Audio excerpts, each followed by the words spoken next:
Pangarap ni Nicole Alicer Casemi na magtatag ng ikalawang Kalipayan Farm. Ang main attraction dito, ang Liberica Coffee. Ang sabi nga nila sa Philippines, mahirap tayo mag-compete sa maramihan, so doon tayo sa quality. I did a topography. So now I can say that I have 100 coffee trees. So it includes Robusta, and then there's two types of Liberica, which is the Barako that they say. Ito po yung only grows 2% globally in the world. So trees grow 5 to 20 years. These are already 25 years. And as you can see, napaka-abundant ng kanyang flowering, no? Istorya ng mga tagumpay, kwento ng buhay na binago, tatalakayin natin dito. Lahat yan masaya, matutunghayan, sa agri ako diyan. Nabanggit mo yung agroforestry, kaya mo din nagustuhan dito. Ano yung advantage na nasa agroforest yung mga kape mo? So, alam mo yung kagandahan nito is I don't actually have to intervene much. I don't need to put fertilizers. I just make it naturally grow and ripen on its own. And according to the coffee experts, where your plants are situated, especially for coffees and trees in general, adds to the flavor, no? So in my land right now, we have actually mango, avocado. So because it's all in the roots, no? So there's a terroir, kumbaga, that they always talk about with wine. So even with coffee, it has that same element, no? So yun yung mga value, no, when it comes to agroforestry and maintaining that biodiversity in your area. Sa palagay mo kasi nakita mo mas malaki to eh. Compared dun sa iba na nakikita natin eh. May factor ba yung na nandito siya sa agroforest at hindi dun sa mga plantation at madami talaga yung kapian nila? Siguro ang masasabi ko na ang mga halaman and trees that are in a forest is more nutrient dense. So, doon ang pinaka-importante kasi when they are more nutrient dense, then they're more resilient and more able to withstand any kind of calamity. And that's really the most important thing when we have plants, you know, because this is also what nourishes us at the end of the day. This is your first time na mag-ano ng kape, di ba? Mag-venture sa coffee. Yes, So, I'm meron learning. kang tatlo na varieties. Yes. Pwede mo bang bigyan ng ano, parang differentiate mo yung tatlo based sa observation mo? Ayan, bilang first time na coffee Yeah, first time. farmer. Okay, yeah, so you're correct, no? When you do farming, observation is key.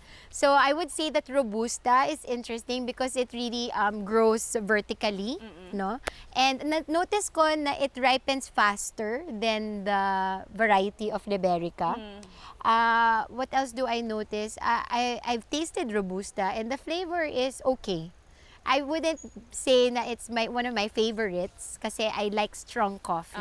That's really my preference. But it has a very interesting taste, no? And yes, more on the bitter side siya.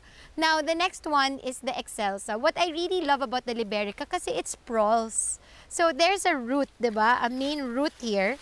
And then there's usually 2 branches lang. And then you cut na the rest of the branch para it can sustain more branches as it grows out, diba?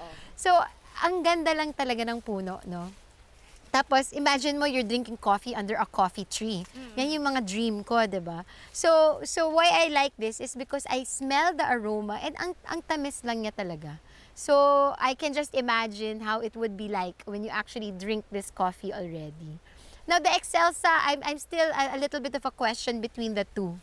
Kasi I don't know how to differentiate their flavor, but all I know is that the Excelsa is smaller as a fruit than it is this one. So maybe variety-wise, it's also as valued, no? But yeah, I think I'll get back to you guys in our next event so you can taste it for yourself. Ano yung ma-advise mo sa mga gusto din makakuha ng farm? Ano yung kailangan nila i-consider sa pagbili ng farm and paano sila magiging effective or sabi natin successful na farmer? Very good question. I've been asked this question a lot. I think the first thing you need to think about is if it's a place that you can imagine living in. That's one. So when you think about that, you think about safety also and security, no? Is it a place where not much calamities can cross over, no, in your land. You want to understand the terrain where you are, no, and of course the community that you are situated in. So for me, I pick an area na gusto ko yung community, sinusuportahan ng gobyerno, and yung ating community themselves are also very involved, you know. And then next is, I'd like to see a topography where there's already available assets, mga favorite plants ko or trees, diba? Like, I have an avocado tree, I have a jackfruit, I have coffee, banana, coconut. So these are all my favorite trees that I've always wanted to have and grow. But it takes 5 to 10 to 15 years to really benefit from them. Correct. So I don't wanna that effort because existing, you already have those types of trees. And of course, the distance between the places that are important to you is also good, no? And the climate. I think weather is very important to know. So that's why I want to live, play, and work here, because I get to grow all the varieties of vegetables that I eat myself already in the city, like cauliflower and broccoli and carrots, which are highlands. Oo, pwede mo na siya itanim dito. Yes, this kind of weather allows for all variety of plants and vegetables to grow. Kasi the climate is hot but shaded, cool, and you know the typhoon here, because it's highlands, it doesn't hindi siya nagbabaha. So yun din yung kagandahan. At may natural pa siyang mga ilog kung saan we can source more water from. May poso ka dun Actually, may poso ako. So yan ang isang magandang resource, no? Water is important. How far you are from the water source is very critical to your sustainability of your farm.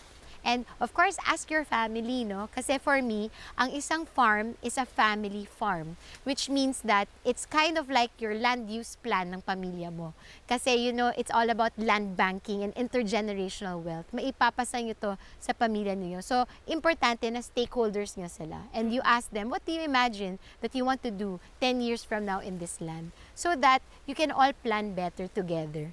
And so in our land, we did a consultation with my family members. So we will have a tree house, we will have a restaurant, we will have villas where our family can stay, you know, because we work very hard also in Manila, but also need that nice provincial life every weekend, no, until it becomes permanent. So at least that is the aspiration. Nakita ko yung mga kids mo, involved na rin sila dito. Yes, I really, you know, my children, once I learned about natural farming 7 years ago when I worked in Pulilan, because I really found out how challenging farming is, the types of chemicals that are placed in our food is causing us to get sick. So food is life and it is our medicine. So I've started to plant, and every day is a delay not to begin your family farm dreams.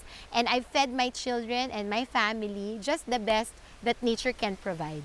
And I can say that they are more resilient, you know, and have better immunity. And I hope that all farm families will have that in the Philippines, especially because our resources are so abundant. So imposibleng we cannot achieve it, no? Siguro through these efforts of people like me that have started already, learn from each other, their best practices, learn from the mistakes so you can already shortcut it, diba? And I think that's important to grow this community of organic farmers that are mindful about the plants, the planet, and the people. So we have about 30 Liberica trees, you know, and the rest are Excelsa and Robusta. So we'll be going around and see which ones are ready for harvest. Is this the first time na mag-harvest dito sa farm? So they've been harvesting, but this is the first time we're harvesting with the quality standard that we're applying right now. So actually, I'm inviting you and everybody to maybe join us when we do our taste testing. It will be a few months from now, and you will be able to taste what you see here right now. Ako, babalikan natin yan. few months after, no? Yeah. So, nakikita nyo sa likod namin, meron pang mga nag-harvest na. So, mamaya makiki-harvest din tayo. So actually, makita natin mamaya na, you know, ang puno, kailangan pinaprune. You know? So, kailangan mo siya i-harvest, kailangan mo siya i-prune. Kasi ang pruning actually makes sure that the nutrients are going to the right plants, no? And at the same time, hindi siya nagkukuha ng nutrients itself, 'di ba? So we need to do that regularly. That's part of the therapy of planting is Today harvesting. ba, Miss Nicole, Liberica lang yung kunan natin? O meron din tayong Oh mga yes, Robusta? we're gonna look at Robusta and Excelsa also. Excelsa, So, meron yes, so din, that yes. is the Liberica, that is smaller siya, no? So kung makikita ninyo, it actually is quite big, no? This Liberica variety is big. You'll know the difference between an Excelsa and the Barako is with the size of their fruit. So these ones are big. And then later we'll see the smaller ones. I think ito, ganito. Ito yung perfect, Amy. Ito po. Ito. Itong bunch na to. Ayan. This is the perfect time to harvest it. Most kasi sila, kinukuha na nila ng ganito eh. Pero kasi di ba ang bilis din. Oo. Kulay niya na yung Ito. nail polish. Yeah, yan. Yung nail polish mo. Yun pala yung meter, guys. Oo, oo nga, tama ka. Kailangan. Tama ka. Oy, Mag-paint Amy. Mag-paint ka muna ng May nail value yan. polish. Oy, thank you ha. Ang galing ng idea Ayan na, mo. oo. Yan ang gagawin ko next time. Para pang pick. Uy, binigyan niya ako ng insight.